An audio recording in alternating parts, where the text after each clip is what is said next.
आधी पाकिस्तान की तारीख में वो हुक्मरान रहा है। आज उनका नुमाइंदा बैठ के गरीबों की गुर्बत की बात करेगा तो कामरान दिल तो दुखेगा, गरीबों की हमदर्दी भी है, लेकिन उन जालमों डाकुओं के साथ गुस्सा आता है जो लूट मार करके आज यहाँ पे अपने नुमाइंदे भेज के तो वो उसी का मातम कर रहे हैं, उसी जुल्म का, उसी कत्ल का जो उन्होंने किया है मातम भी हमें कर रहे हैं। वो तस्वे बहा रहे हैं कि जी शायद 3 सालों में ये पाकिस्तान का गरीब हुआ है। जाके डाटा चेक करें, रिकॉर्ड चेक करें, दुनिया से कंपैरिजन करें कि पाकिस्तान किस तरह लुटा है। अच्छा, एक बात बताएं, आज ये जो आपका आर्गुमेंट है कि ये जुल्म जालिम ये है और इन्होंने मुल्क को लूटा इसलिए इकॉनमी का आज ये हाल है कि पाकिस्तान एक एग्रेरियन कंट्री में प्याज 16 रुपए, टमाटर 11 रुपए, आलू 7 रुपए, लास्ट 6 मंथ्स में बढ़ा और लोगों की ज़रूरत ज़िंदगी का अप्स एंड डाउन हो गई। आपको लगता है कि आपके जो वोटर्स हैं वो सेटिस्फाई हो जाएंगे आपके इस आंसर से? बिल्कुल, मेरा वोटर इस बात पे नाला है कि क्यों महंगाई हुई है, लेकिन जब उसको वजाहत करते हैं तो वो समझता है, उसको पता है कि ये इमरान खान ने अगर महंगाई की तो पाकिस्तान में होती। इमरान खान की महंगाई बरतानिया में तो नहीं हो सकती। इमरान खान की महंगाई मैं आपको एक चीज सुनवाना चाह रहा हूँ, वर्ल्ड फूड। अब अगली बात, दूसरा सवाल आपने सवाल का दूसरा हिस्सा कहा इदारों, ये जो आपको आज आपको बहुत सारे लोग खुश नजर आ रहे हैं ना कि शायद इदारों की लड़ाई होगी तो इनका दाव लग जाएगा, शायद महंगाई होगी तो दाव लग जाए। महंगाई हकीकत है, इदारों में कोई लड़ाई नहीं है। जिस तरह महंगाई हकीकत है, इस तरह आवाम के सामने ये बेवकूफ़ हैं, उनको पता है कि they are part of the problem, they are not part of solution. लिहाजा फिक्र आपकी पार्टी में बेचैनी नहीं है ये जो जिस तरह आपने ये ट्रांसफर्स को लेकर मामले को भी सेटल किया? लोगों के लिए तकलीफ है, लोगों के लिए एहसास है, हम समझते हैं ये कोरोना की तरह वबा है। अच्छा, अब जरा एक बात सुन लें, इसको मिलकर पाकिस्तान के गरीबों को निकालेंगे। आपने बड़ी अच्छी गुफ्तगू की, आप यकीन करें आपने ये इस प्रोग्राम के इस हिस्से में पहले से ज़्यादा अच्छी गुफ्तगू की। अब मैं आप कह रहे हैं कि आपके वोटर सेटिस्फाई हो जाएंगे और वो इन्हीं को गालियां देंगे, महंगाई आप करेंगे, गालियां इनको देंगे, डॉलर आप चढ़ाएंगे, गालियां इनको देंगे, करप्शन आपके दौर में बढ़ेगी, गालियां इनको देंगे, तोहफे आपको मिलेंगे, उड़ जाएंगे, गालियां इनको देंगे। लेकिन आपका जो गढ़ है पेशावर का, मैं वहां सुनवाता हूँ कि आपका वोटर आपको कह रहा है कि वो किसको गालियां दे रहा है या वाविला कर रहा है या हाय डाल रहा है। ये सुन लें जरा।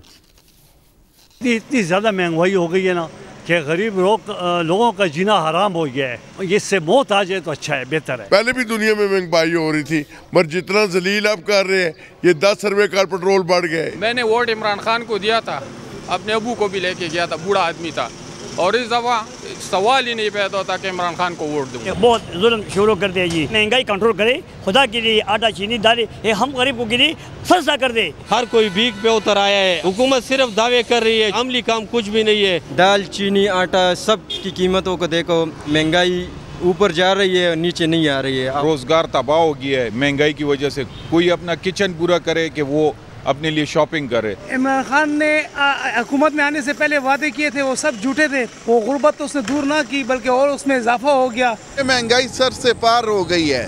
पंजाबी मिसाल है कि रुलते गए पर चस बड़ी आई है।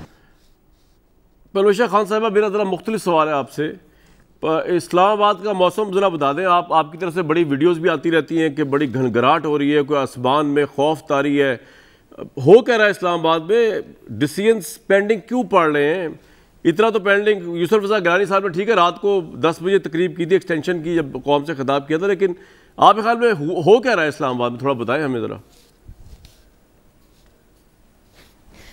कामरान शाहिद साहब, मुश्किल सवालात आप मेरी तरफ क्यों फेंक देते हैं? क्योंकि आप खुल के बोलेंगे। जो हो रहा है, अफसोस है कि वो जो बातें नहीं होनी चाहिए थी वो इस होने की वजह से पूरे पाकिस्तान में ज़बान ज़दे आम हैं। ना सिर्फ पाकिस्तान में बल्कि उन ममालिक में भी जो हमसे खार रखते हैं या हमारे दुश्मन मुल्क हैं। यानी कि मुझे याद है कि खान साहब ने कहा था कि इनकी शक्लें मुझे गद्दारों से मिलती नज़र आती हैं। आपको याद होगा कि चंद माह पहले ही उन्होंने इरशाद किया था कि मुझे अपोजिशन की मैं चेहरे देखता हूँ तो मुझे गद्दारों की शक्ल नज़र आती है।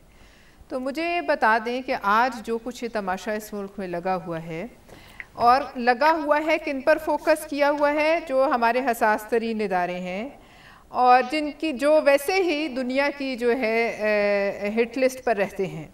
अब उनके ऊपर इस किस्म की कंट्रोवर्सी क्रिएट करना, इस किस्म के हालात पैदा करना कि वो मामलात जो कभी बाहर नहीं आने चाहिए, वो मामलात जो कभी काबीना में डिस्कस नहीं होने चाहिए, वो मामलात जिन पे कभी प्रेस कॉन्फ्रेंसेस नहीं होनी चाहिए, वो मामलात आज चौक और चौराहों में हो रहे हैं। और ना सिर्फ वो लोग जो एग्री विद यू 100% प्रोफेशनल इज्जत वाले हैं, आने वाले, और एक बड़े हमारे फ़ौज जैसे इदारे के जो फ़ैसले हैं उनके अंदरूनी, उनके ऊपर अदम एतमाद का इजहार किया गया। इसका और कोई मतलब नज़र नहीं आता। इसका मतलब यह है कि वज़ीर आज़म को उनके फ़ैसलों पर अदम एतमाद है। न सिर्फ ये बल्कि आने वालों पर भी उन्होंने ये जो है ये अदम एतमाद किया, जाने वालों को भी जो है उन्होंने उनकी कैरियर्स को जो है वो ख़राब किया। और इस मुल्क में, और अब बताइए मुझे कामरान शाहिद साहब जो कहते थे कि अक्सर ये कहते थे कि आओ इन्होंने ये किया, देखें मोदी क्या हंस रहा है, इंडियन मीडिया तमाशा लगा रहा है। आज बताएं, तमाशा लगा हुआ है जी, लगा हुआ है। I agree. किसी हुकूमत पलविशा साहब आप बिल्कुल ठीक है, किया है जो जरा वक्त कम है, मैं दोबारा आपके पास आना चाह रहा हूँ, जरा बिल्कुल ठीक है मुसद्दिक मलिक साहब। लेकिन यही बात जो इन्होंने की है, जो बात इन्होंने की है पलविशा साहिबा ने, कि इन्होंने कैबिनेट में प्रेस कॉन्फ्रेंस के जरिए बड़ी हसास पोजीशंस को जो है उन्होंने पब्लिसाइज किया। उसी तरह मरियम नवाज साहिबा भी जलसों के अंदर जो नारे लगवा रही हैं, या जो जलसों के अंदर जिस तरह वो एक इदारे के सरबराह के मतलब गुफ्तगू कर रही हैं, फैसलाबाद में नाम नहीं लिया लेकिन इशारा पूरा उनकी तरफ था, तो ये भी तो मुनासिब बात नहीं। आप भी तो वही काम कर रहे हैं जो पलविशा साहिबा इमरान खान साहब पे इल्ज़ाम लगा रही हैं। मैं जरा एक बात पिछली, अगर आप इजाजत दें तो करके मैं जल्दी से वापस आता हूँ इस पे। मुझे ऐसे लगता है जी कि मेरे भाई अब्बासी साहब और पीटीआई को ये यकीन नहीं आया कि वो हुक्मरान है। वो 3 साल गुजरने के बाद 3.25 साल होने को आ गए हैं, वो आज भी पिछली हुकूमत को रो रहे हैं। उन्हें आज तक यकीन नहीं आया। यानी जब लोग आपको वोट देते हैं तो 5 साल के लिए देते हैं ना, और आपने लोगों को कहा था कि हम आपके दुख दर्द ठीक करेंगे, अगर पिछली हुकूमतों ने कुछ काम किया तो उससे बेहतर करेंगे। तो ये आपने क्या बेहतरी की है?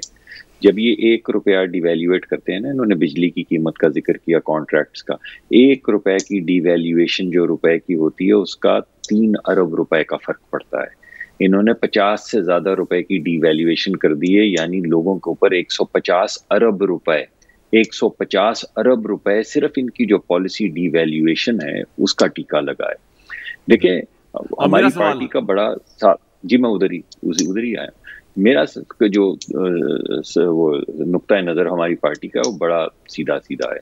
हम ये कह रहे हैं कि किसी भी शख्स को, हमारी पार्टी में हो, किसी और सियासी जमात में हो, किसी इदारे में हो, उसे कोई भी चीज़ जो आइन से या कानून से ऊपर है नहीं करनी चाहिए। और अगर हमारे मुल्क में कोई चीज़ आइन से बालातर होकर की जाए या कानून से बालातर होकर की जाए तो उसकी इनफरादी तौर पे उसका कोई इदारा उसका जिम्मेदार नहीं होता। अफराद अगर कोई ऐसी चीज़ करें तो ज़रूर उसको हाईलाइट करना चाहिए। आप आज भी अपना प्रोग्राम करते हैं, भुट्टो साहब की फांसी जो है उसमें सर आपका पॉइंट आ गया। क्विकली जरा साकिब अली भाई साहब, आप एग्री करते हैं कि आपने शख्सियात को जो है अहम तरीन सेंसिटिव शख्सियात को कॉन्ट्रोवर्शियल भी किया और ऑपोजिशन को मौका दिया, खासतौर पर नून लीग को कॉन्ट्रोवर्शियल करने का?